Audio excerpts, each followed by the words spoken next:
بسم الله الرحمن الرحيم لو أنزلنا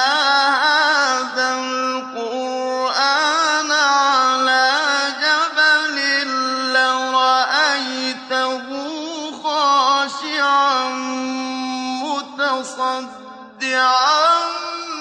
من خشية الله لو أنزلنا هذا القرآن على جبل لرأيته خاشعا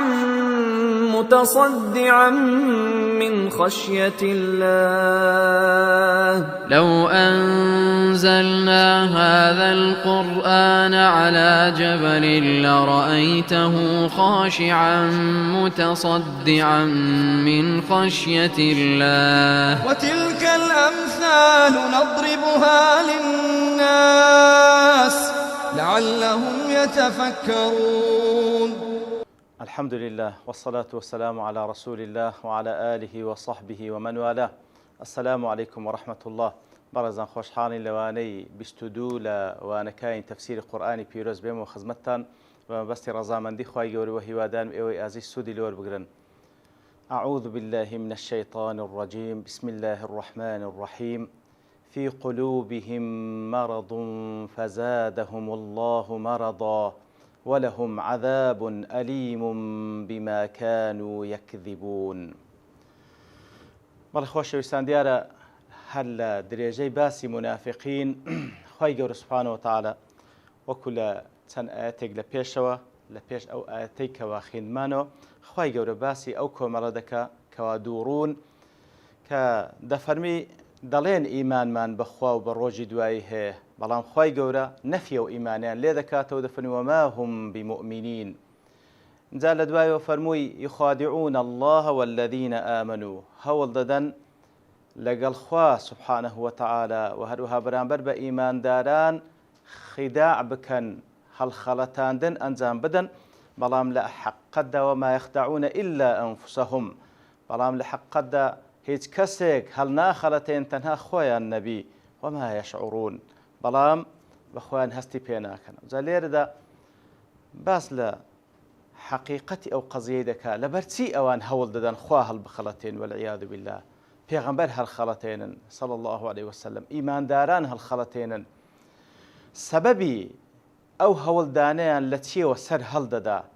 لەسەر ئەو ئەساسەیە کەوانە کەسانێکن دڵیان نەخۆشە في قلوبهم مرض کەواتە ئەگەر کەسێک دڵی نەخۆش نەبی بە خەیاڵی دانایەکەوە خوا سوبحانەهو وتەعالا پێغەمبەرەکەی صلی الله عليه وسلم ئیمانداران هەڵخەڵەتێنی بەڵام لەسەر ئەو ئەساسەی کەواتە ئەو کردەوەیان لەوەیەوە سەرچاوە دەگری کەوا دڵیان نەخۆشە في قلوبهم مرض. بەڵێ کەواتە نەخۆشی وەکو لێرەدا خوای گەورە باسی کردیە و هەروە لە جێگای کەش لە قورئانی پیرۆز باز دەکا زانایان دەفەرمون نەخۆشی بەنسبەت ئەو نەخۆشیانی کەوا تووشی دڵی ئینسان دێ دوو جۆرە. نەخۆشیەکیان شەک و گومانە نەخۆشیەکیان شەهوە و ئەو شتانێکەوە متعلقە بە شەهەوات کەواتە وەکو دەڵێ شوبهات و شەهەوات. لێرەدا ئەوەی کە باسی لێ دەکاتن في قلوبهم مرض وەکو زانایان دەفەرمون بە مانای یەکەم دێ بە مانای نەخۆشی شوبهات و شەک و گومان دێ. لە جێگای دیکە وەکو لە بۆ نمونە لە سوورەتی الأحزاب خوای گەورە سوبحانەهو وتەعالا لەوێن دەرێ باز دەکاتن کە فلا تخضعن بالقول فيطمع الذي في قلبه مرض دەفەرمی ئافرەتان کاتێکەوە قسان دەکەن لە قسەکانیان بە نەرمونیانی لەگەڵ پیاوان بەو شێوەی قسان نەکەن کەوا ببیتە مای ئەوەی کەسێک نەخۆشی شەهوە لە ناو دڵ و دەرونی هەبیتن تەماعی بەرامبەر بەو ئافرەتە پەیدا بکاتن. کەواتە ئەو دوو نەخۆشیەمان هەیە ئەوەی کە لێرەدا مەقسوودە نەخۆشی شوبهاتە شەک و گومانە في قلوبهم مرض لەبەر ئەوەی دڵیان پڕە لە نەخۆشی شەک و گومان هەتا وەکو بە نەکیرەش خوای گەورە فەرموویت في قلوبهم مرض وەکو زانان دەفەرمون واتە کە بە نەکیرە هاتێ واتە نەخۆشیەکی زۆر گەورە لە دڵ و دەرونیان هەیە نەخۆشیێکی زۆر گەورە لە دڵ و دەرونیان هەیە کەوا شەک و گومانیان هەیە بەرامبەر بە خوا سوبحانەهو وتەعالا، بەرامبەر بە دینی خوا، بەرامبەر بە ڕۆژی قیامەت. ئەگەر وانەبی کەسێک هەوڵ دەدا خوا و سوبحانەهو وتەعالا پێغەمبەرەکەی صلی الله علیه وسلم ئیمانداران هەڵخەڵەتێنیتن، بەڵام بە حکمەوەی کەوا نەخۆشی لە دڵیانە، شەک و گومان لە دڵیانە، لێ ئەو هەوڵە ئەنجام دەدەن. في قلوبهم مرض. دیارە مەڕەضیش وەکو معلومە کە جەستەش کاتێکەوە تووشی نەخۆشی دەبی، تووشی مەڕەض دێ، نەخۆشی وەکو زانایان دەفەرمون حاڵەتێکە لە بینی لەش ساغی و لە بینی مردن، لە بینی ژیان و مردن. لێیە کەسی منافقیش بەو شێوەیە وەکو خوای گەورە لە سوورەتی ئەنیسا باسییان دەکاتن دەفەرمی لا ئیلاە هائولاء ولا ئیلاە هائولاء، کەسانێکن لە ناوە ڕاستدان نە بە یەکجاری خۆیان یەکلا کردەوە لە بۆ ئیمان و ئەهلی ئیمان، نە بە یەکجارش خۆیان یەکلا کردەوە لە بۆ کوفر و ئەهلی کوفر. لێیە خوای گەورە بە نەخۆش ناویان دەبات، دڵیان پڕە لە نەخۆشیکەوە، نەخۆشی شەک و گومانە. في قلوبهم مرض. ئەوجا لە نەتیجەدا فزادهم الله مرضا، فائی تعقیبیە کەواتە ئەوان نەخۆشی لە دڵیانە خوای گەورە سوبحانەهو وتەعالا نەخۆشەکەی زیاد دەکات. جا لێرەدا لەبەرچی خوای گەورە نەخۆشەکە لە دڵ و دەرونیان زیاد دەکەیان، بە چ شێوەیەک زیادی دەکاتن؟ دیارە سنەتی خوای گەورە وایە سوبحانەهو وتەعالا، سنەتی خوای گەورە وایە کەسانێکەوە ڕێگای هیدایەت بگرنە بەر، خوای گەورەش هیدایەتیاندا. بەڵام کەسێک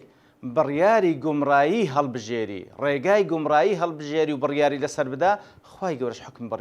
حکمی یاخود بڕیاری گومڕایی لەسەر دەداتن. وەکو خوای گەورە سوبحانەهو وتەعالا دەفەرمێ فەلەمما زاغوا ئەزاغ الله قلوبهم لە سوورەتی ئەسەف.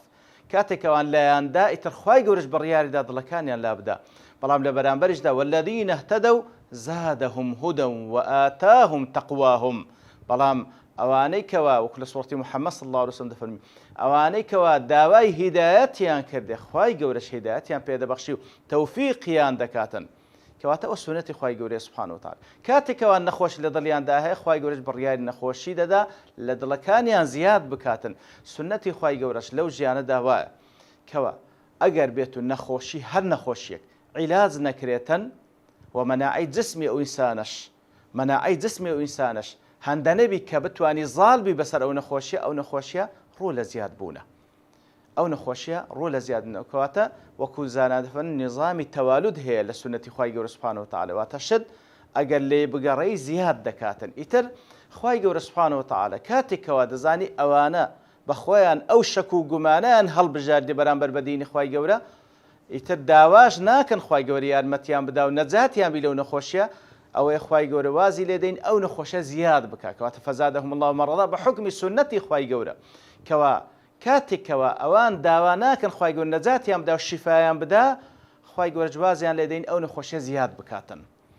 و هەندێک لە زانایان تر بە شێوەیەش کەش لێی دەنەوە دەفەرمێن فەزادەهم الله مەرەضا، بۆی کەوە ئەوان نەخۆشی لە دڵ و دەرونیان هەیە و کاتێکیش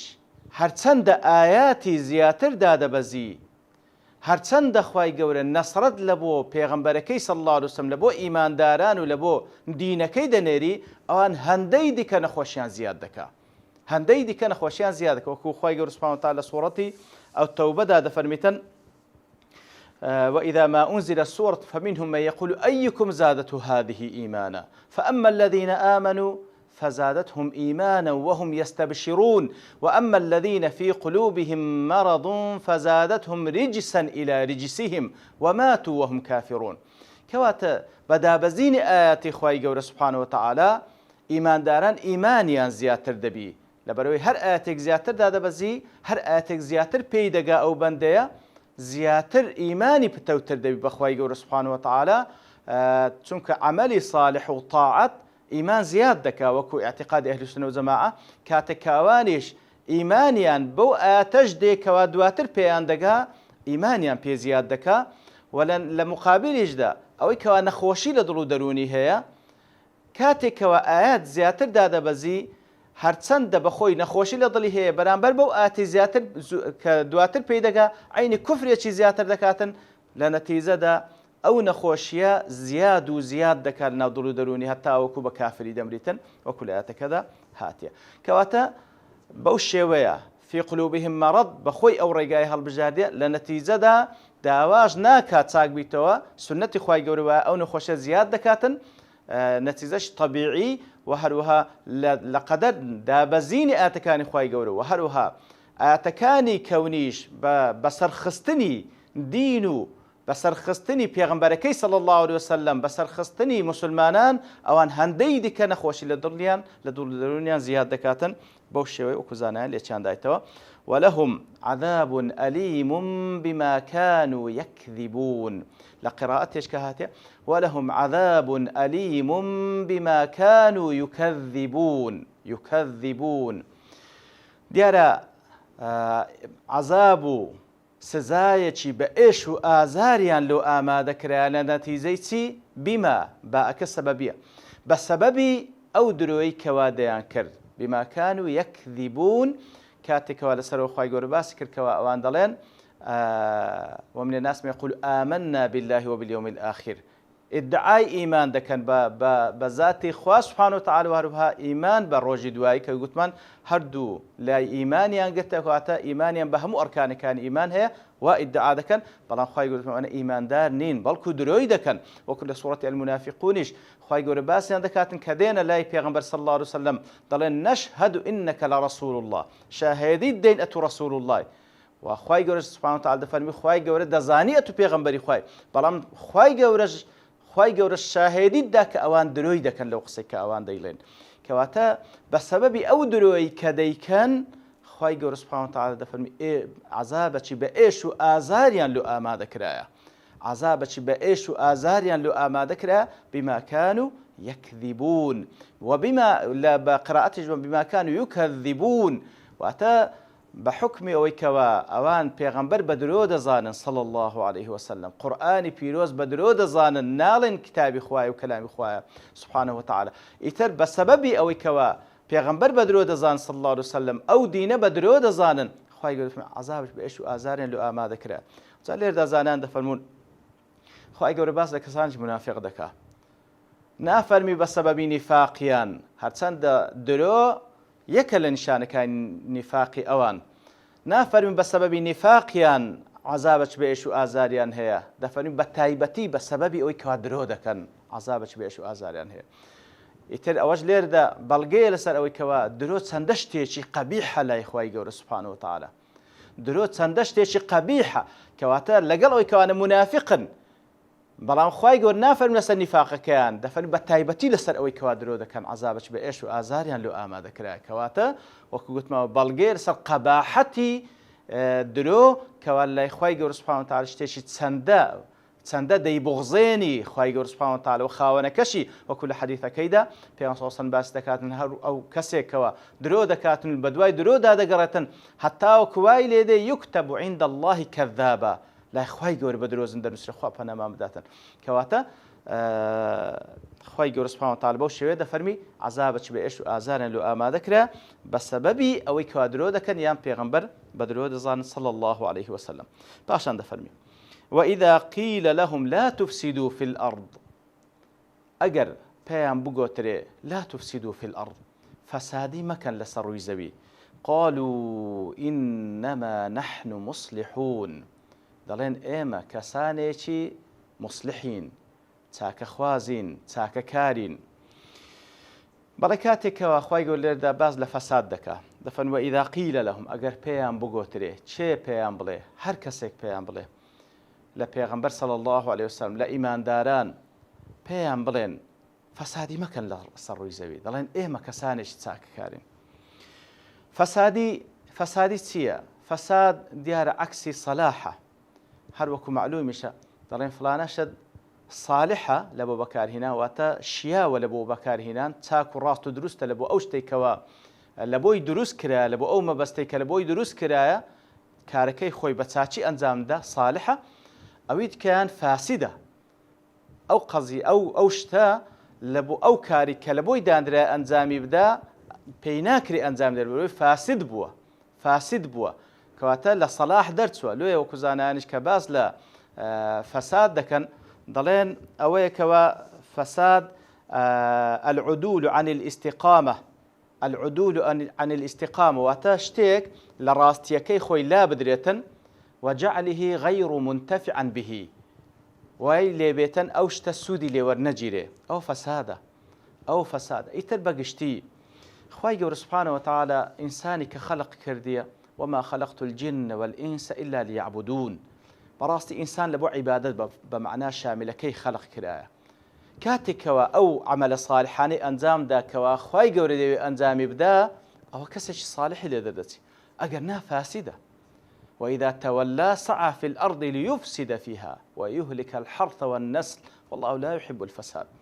كواتا إنسان أصل وایە بە دینی خوا کاری صالح ئەنجام بدا و صالح بی و صلاحی تێدا بی بەڵام کاتێکەوە لاتدا لەو منهەجە ئەوە فاسد دەبێت لێیە صلاحی سەرڕووی زەوی ڕاست و دروستی سەرڕووی زەوی بەکردەوەی چاکە بە عەمەلی صالحە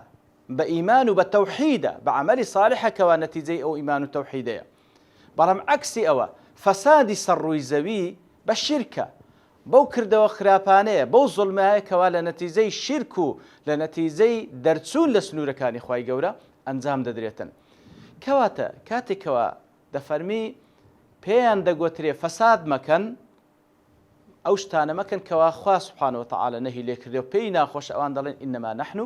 مصلحون بەڵام ئایا وایە کەوان ئیدعا دەکەن دیارە لە ئاەتی دواترێ خوای گەورە سوبحانەهو وتەعالە وەڵامیان دەتەوە کەوانیە دیارە ئەو ئاتەش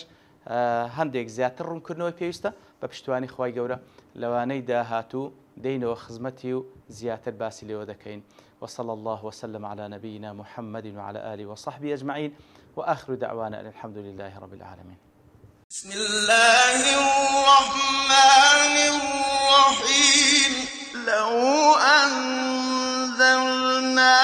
هذا القرآن على جبل لرأيته خاشعا متصدعا